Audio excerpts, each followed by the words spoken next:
Tetapi penting untuk diingat, ketenangan batin berpengaruh besar pada kesehatan. Stres berkepanjangan dapat berdampak pada tekanan darah, dapat mengganggu kualitas tidur, dapat melemahkan daya tahan tubuh. Karena itu, selain memastikan hak terpenuhi, menjaga pikiran tetap jernih juga sama pentingnya. Mari kita bicara tentang keluarga, karena rapel bukan hanya urusan individu penerima, tetapi juga menyangkut dinamika rumah tangga. Ada keluarga yang langsung berdiskusi ketika dana masuk, ada yang menyimpannya diam-diam, ada yang justru merasa tertekan karena permintaan bantuan datang dari berbagai arah. Disinilah pentingnya komunikasi yang terbuka namun tegas. Hak pensiun adalah untuk menopang kehidupan penerima di masa tua. Jika ingin membantu anak atau cucu silakan, tetapi dengan batas yang jelas. Jangan sampai demi menyenangkan orang lain, keamanan finansial pribadi justru terganggu. Jangan sampai demi menjaga perasaan, kebutuhan inti seperti kesehatan, makan, dan perawatan justru dikorbankan. Ketika rapel benar-benar masuk dan saldo rekening bertambah, perasaan lega dan bahagia itu wajar. Namun di balik kegembiraan itu ada risiko yang sering tidak disadari, euforia. Euforia bisa membuat pengeluaran menjadi tidak terkendali. Rapel bukan uang kaget, bukan hadiah mendadak, itu hak yang tertunda. Maka penggunaannya pun harus penuh perhitungan. Prioritas pertama sebaiknya kesehatan, pemeriksaan rutin, obat-obatan, nutrisi yang lebih baik, hal-hal yang menunjang kualitas hidup.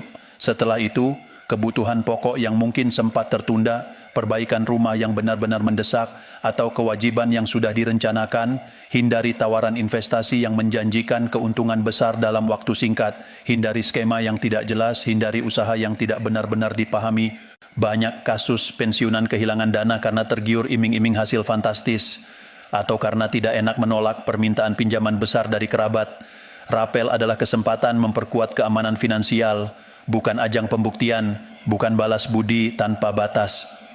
Sekarang saya ingin membawa Bapak dan Ibu masuk lebih dalam lagi ke bagian yang sering menimbulkan salah paham, yaitu soal tanggal pencairan. Ketika pejabat mengumumkan tanggal, seringkali itu adalah tanggal dimulainya implementasi kebijakan secara nasional, bukan berarti seluruh rekening menerima dana pada jam yang sama. Dalam sistem besar selalu ada urutan, ada sinkronisasi data, ada antrean sistem, maka jika setelah tanggal tersebut dana belum masuk, jangan langsung berprasangka buruk. Periksa data, pastikan tidak ada masalah administrasi, lakukan autentikasi sesuai ketentuan. Gunakan jalur resmi untuk bertanya, jangan mudah terpengaruh informasi dari mulut ke mulut yang belum tentu akurat. Bapak dan Ibu yang saya hormati, mungkin dalam hati kecil ada pertanyaan yang sangat manusiawi. Apakah negara masih mengingat jasa-jasa kami? Perasaan itu wajar, tetapi kebijakan kenaikan gaji dan pembayaran rapel adalah salah satu bentuk bahwa kewajiban itu tetap bergerak untuk dipenuhi. Meskipun prosesnya tidak selalu secepat yang kita harapkan, hambatan yang muncul seringkali bersifat teknis, bukan niat mengabaikan. Mari kita sikapi dengan kedewasaan dan kesabaran, karena selama puluhan tahun Bapak dan Ibu telah menunjukkan keteguhan dalam pengabdian, sekarang pun keteguhan itu masih diperlukan.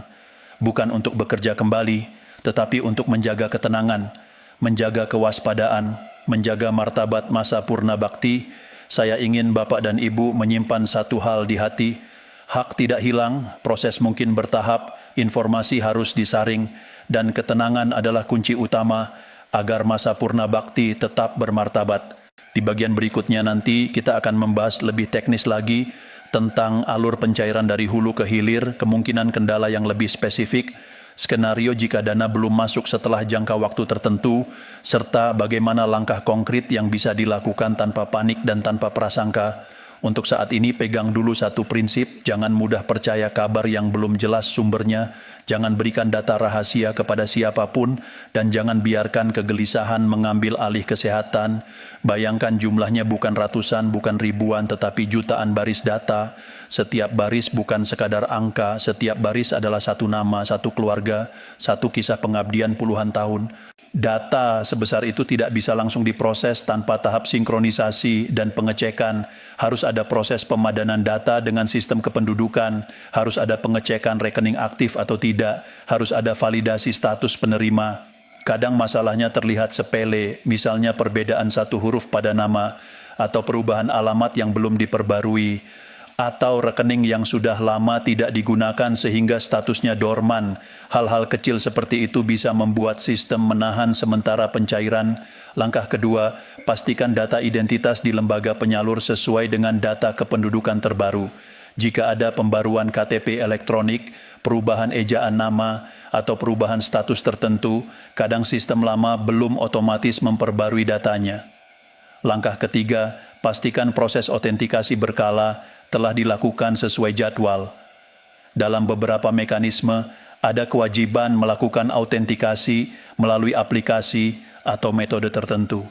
Jika belum dilakukan, sistem bisa menunda pencairan sampai proses itu selesai. Jika ketiga hal tersebut sudah dipastikan aman, namun dana tetap belum masuk, barulah lakukan pengecekan langsung melalui jalur resmi. Datangi kantor cabang terdekat, sampaikan dengan tenang bahwa identitas yang diperlukan. Mintalah pengecekan status pada sistem. Sikap tenang jauh lebih efektif daripada emosi, karena petugas lapangan bukan pembuat kebijakan. Mereka adalah pelaksana sistem. Mereka bekerja berdasarkan prosedur yang sudah ditetapkan. Sekarang kita masuk ke pertanyaan yang sering membuat khawatir. Apakah mungkin ada pemotongan tanpa sepengetahuan penerima? Secara prinsip, rapel adalah hak penuh. Namun ada kondisi tertentu yang memang bisa memengaruhi nominal akhir yang diterima. Dan ini bukan pemotongan liar. Pertama adalah kewajiban pajak sesuai ketentuan yang berlaku. Pajak adalah kewajiban yang diatur undang-undang. Jika ada potongan pajak, biasanya itu tercatat dan dapat dimintakan rinciannya melalui jalur resmi. Kedua adalah kewajiban resmi seperti cicilan kredit yang sejak awal disepakati dengan bank penyalur melalui mekanisme potong otomatis. Jika ada perjanjian sebelumnya, sistem bisa tetap menjalankan potongan sesuai perjanjian tersebut. Itu bukan potongan baru, melainkan kelanjutan kewajiban. Yang perlu diwaspadai adalah potongan di luar mekanisme resmi. Jika menemukan nominal yang terasa janggal tanpa penjelasan masuk akal, jangan menebak-nebak, mintalah rincian resmi. Tanyakan kepada bank penyalur atau kantor cabang lembaga terkait. Transparansi adalah hak penerima. Bertanya bukan berarti menuduh. Bertanya adalah langkah memastikan. Sekarang saya ingin mengajak Bapak dan Ibu memahami satu hal yang sering tidak disadari. Di era digital, informasi menyebar lebih cepat daripada klarifikasi. Satu pesan suara di grup percakapan bisa membuat ratusan orang panik dalam hitungan menit. Satu tangkapan layar tanpa sumber jelas bisa memicu gelombang kekecewaan. Karena itu, sebelum mempercayai atau menyebarkan informasi, tanyakan 3 hal dalam hati. Dari mana sumbernya? Apakah ada pernyataan resmi? Apakah informasinya lengkap atau hanya potongan? Informasi setengah benar seringkali lebih berbahaya daripada informasi yang sepenuhnya salah, karena ia terasa meyakinkan padahal bisa menyesatkan. Sekarang mari kita masuk ke sisi yang lebih pribadi, sisi yang jarang dibahas secara terbuka. Banyak pensiunan yang sebenarnya bukan hanya cemas soal nominal, tetapi cemas soal rasa aman. Selama aktif bekerja ada rasa kepastian. Setiap bulan gaji masuk dengan nominal tertentu, ada struktur yang jelas. Setelah pensiun, sumber penghasilan menjadi terbatas, maka setiap perubahan kecil terasa besar. Ketika mendengar kabar kenaikan dan rapel muncul harapan. Harapan itu wajar, tetapi ketika realisasinya tidak secepat yang dibayangkan, harapan bisa berubah menjadi kekecewaan. Disinilah pentingnya menjaga keseimbangan antara harapan dan kesabaran. Harapan perlu, tetapi kesabaran juga perlu, karena proses administrasi negara memang memiliki tahapan. Saya juga ingin menyentuh satu hal yang sensitif namun penting. Jangan sampai rapel menjadi sumber konflik dalam keluarga. Ketika dana masuk, ada keluarga yang langsung mengajukan rencana, ada yang meminta bantuan untuk usaha, ada yang ingin meminjam, ada yang punya kebutuhan mendesak. Membantu keluarga adalah hal mulia, tetapi keamanan finansial pribadi tetap harus menjadi prioritas. Pensiun adalah fase kehidupan yang membutuhkan stabilitas. Jangan sampai demi membantu, justru kebutuhan dasar seperti kesehatan dan perawatan diri terabaikan. Rapel sebaiknya dilihat sebagai penguat fondasi, bukan sebagai dana yang harus segera dihabiskan. Jika ingin menyisihkan sebagian untuk membantu, lakukan dengan perhitungan yang jelas, jangan berdasarkan tekanan emosional. Selain itu, berhati-hatilah terhadap tawaran investasi yang menjanjikan keuntungan besar dalam waktu singkat. Modus seperti ini sering menyasar pensiunan karena dianggap memiliki dana yang baru cair. Skema yang tidak jelas, janji keuntungan tinggi tanpa risiko, atau tekanan untuk segera bergabung adalah tanda bahaya. Jangan tergesa-gesa. Jika tidak benar-benar memahami cara kerjanya, lebih baik menolak. Di usia pensiun, kehilangan dana bukan hanya kehilangan materi. Itu bisa mengguncang rasa aman dan berdampak pada kesehatan mental. Sekarang mari kita bahas satu lagi pertanyaan yang sering muncul. Mengapa ada yang menerima lebih dulu, sementara yang lain belum? Dalam sistem besar, pencairan dilakukan secara bertahap. Ada urutan pemrosesan, ada sinkronisasi dengan sistem perbankan. Kadang perbedaan waktu hanya hitungan hari. Namun ketika kita mendengar orang lain sudah menerima, sementara kita belum, perasaan gelisah bisa muncul. Ingatlah bahwa setiap data diproses berdasarkan kondisi masing-masing. Jika seluruh elemen bersih dan valid, prosesnya relatif cepat. Jika ada satu saja yang perlu klarifikasi, sistem akan menahan sampai masalah itu selesai. Ditahan bukan berarti dibatalkan. Dana tidak hilang, dana menunggu. Saya ingin Bapak dan Ibu memegang kalimat ini dengan kuat. Dana tidak hilang, proses bisa bertahap. Sistem bekerja berdasarkan data. Jika kita memahami ini, kita tidak mudah tersulut emosi, kita tidak mudah curiga, kita tidak mudah percaya pada kabar yang menyebutkan pembatalan sepihak tanpa dasar jelas. Di bagian berikutnya nanti, kita akan membahas lebih jauh lagi tentang strategi menjaga keamanan finansial setelah rapel diterima, bagaimana mengatur prioritas pengeluaran dengan bijak, bagaimana menghadapi tekanan sosial atau keluarga, serta bagaimana menjaga kesehatan mental agar masa purna bakti tetap bermartabat dan tenang. Untuk sekarang, saya ingin Bapak dan Ibu menyimpan satu pesan penting. Hak tidak hilang hanya karena prosesnya belum selesai. Ketenangan adalah kekuatan, kewaspadaan adalah perlindungan, dan pemahaman adalah penenang hati. Kita lanjutkan ke bagian ketiga. Sekarang kita masuk ke bagian terakhir. Di bagian ini saya ingin kita berbicara lebih dalam, lebih jujur, dan lebih strategis. Karena setelah memahami bahwa rapel adalah hak, setelah memahami bahwa prosesnya bertahap dan memiliki dasar hukum, pertanyaan berikutnya bukan lagi soal kapan cair. Pertanyaan yang lebih penting adalah ketika dana itu benar-benar masuk, apa yang harus dilakukan agar manfaatnya terasa jangka panjang bukan hanya sesaat. Bapak dan Ibu yang saya hormati, banyak orang mengira tantangan terbesar adalah menunggu pencairan, padahal seringkali tantangan yang lebih besar justru datang setelah dana masuk ke rekening. Pada saat saldo bertambah, muncul perasaan lega, ada rasa bahagia, ada rasa diakui, dan itu sangat manusiawi. Namun di balik rasa lega itu ada satu hal yang perlu diwaspadai. Keputusan yang diambil dalam kondisi emosional seringkali bukan keputusan terbaik. Ketika hati sedang gembira, kita cenderung lebih longgar dalam pengeluaran, kita merasa pantas merayakan, kita merasa sudah lama menunggu, kita merasa inilah saatnya membalas keinginan yang tertunda. Tidak ada yang salah dengan menikmati hasil jerih payah. Tetapi perlu diingat, rapel bukan hadiah tak terduga. Rapel adalah hak yang tertunda, artinya dana itu seharusnya memang menjadi bagian dari perencanaan hidup Bapak dan Ibu sejak awal. Karena itu, sebelum menggunakan dana tersebut, berhentilah sejenak. Jangan langsung mentransfer, jangan langsung membelanjakan, duduklah dengan tenang. Pikirkan dengan kepala dingin. Langkah pertama yang paling bijak adalah mengevaluasi kondisi kesehatan. Usia pensiun adalah fase di mana kesehatan menjadi prioritas utama. Jika ada pemeriksaan medis yang tertunda, jadwalkan. Jika ada obat rutin yang selama ini dibeli sekadarnya, pastikan ketersediaannya terjamin. Jika ada kebutuhan nutrisi yang selama ini dihemat, pertimbangkan untuk memperbaikinya. Kesehatan bukan pengeluaran. Kesehatan adalah investasi paling mendasar. Langkah berikutnya adalah memastikan kebutuhan pokok beberapa bulan ke depan dalam kondisi aman. Apakah ada tunggakan listrik? Apakah ada kebutuhan rumah tangga yang mendesak? Apakah ada perbaikan rumah yang benar-benar diperlukan untuk keamanan dan kenyamanan? Prioritaskan kebutuhan yang berkaitan dengan kestabilan hidup.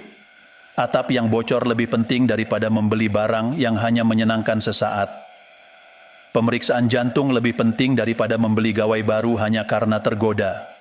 Setelah kebutuhan dasar aman, barulah berpikir tentang sisa dana. Disinilah banyak orang tergelincir. Ada yang merasa sayang jika uang hanya disimpan. Ada yang merasa harus diputar agar bertambah. Ada yang langsung tergoda tawaran usaha dari kenalan atau bahkan keluarga. Saya ingin Bapak dan Ibu berhati-hati pada satu hal. Di usia pensiun, toleransi terhadap risiko harus jauh lebih kecil dibandingkan saat masih aktif bekerja. Ketika masih bekerja, jika usaha gagal, masih ada gaji bulanan sebagai penopang. Tetapi ketika sudah pensiun, sumber penghasilan utama adalah dana pensiun itu sendiri. Jangan mudah percaya pada janji keuntungan besar dalam waktu singkat. Dunia keuangan memiliki satu prinsip sederhana, semakin besar keuntungan yang dijanjikan, semakin besar pula risikonya. Jika seseorang menjanjikan keuntungan tinggi tanpa risiko, itu tanda bahaya. Tidak perlu malu untuk berkata tidak. Tidak perlu merasa tidak enak hati. Menjaga keamanan finansial pribadi bukan tindakan egois, itu tindakan bijak. Sekarang mari kita bicara tentang tekanan sosial. Ini bagian yang sering tidak dibahas tetapi nyata. Ketika orang mengetahui bahwa dana rapel sudah cair, kadang muncul berbagai permintaan. Ada yang ingin meminjam, ada yang mengajak patungan usaha, ada yang mengusulkan investasi bersama, ada juga yang secara halus berharap mendapatkan bagian. Disinilah ketegasan diperlukan. Hak pensiun adalah untuk menopang kehidupan penerima di masa tua. Jika ingin membantu keluarga, lakukan dalam batas kemampuan yang jelas. Jangan sampai demi menjaga perasaan orang lain, bapak dan ibu justru kehilangan rasa aman sendiri. Belajar mengatakan tidak adalah bagian dari menjaga martabat masa pensiun. Menolak dengan sopan bukan berarti memutus hubungan. Menolak dengan alasan yang jelas justru menunjukkan kedewasaan. Selain soal keuangan, ada satu hal lagi yang sangat penting. Jangan biarkan seluruh pikiran hanya berputar pada angka dan saldo. Masa pensiun bukan hanya tentang bertahan secara finansial. Masa pensiun juga tentang menemukan makna baru dalam hidup.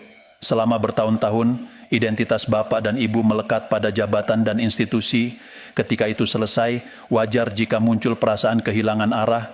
Jangan biarkan ruang kosong itu diisi oleh kekhawatiran semata. Gunakan waktu untuk kegiatan yang memberi makna.